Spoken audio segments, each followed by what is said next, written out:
চলুন আপনাদেরকে আজকে একটা নতুন মন্দির থেকে ঘুরিয়ে আনি আমাদের বাড়ি থেকে একটু দূরেই, মানে ধরে নিন 1 থেকে 2 মিনিটের রাস্তা।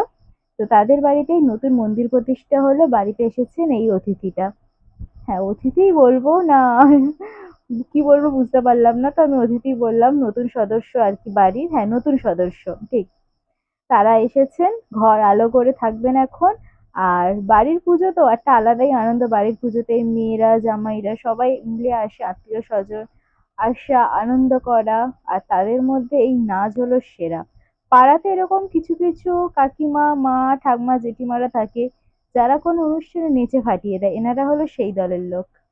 এখন আমরা বসেছি ভোগ পেতে, তো ভোগ প্রত্যেকবারের মতো খিচুড়ি, তরকারি, পায়েস, পাঁপড়, মিষ্টি যা যা থাকে সেইগুলোই ছিল ভোগ। আর ভোগ বরাবরের মতোই অমূল্য, দুর্লভ একটা জিনিস, যার স্বাদ অমৃতের সমান। তো ভোগ পেলাম, ঠাকুর দর্শন করালাম। তো চলুন আজকের এই অবধি, দেখা হচ্ছে আপনাদের সাথে অন্য কোনো ভিডিও।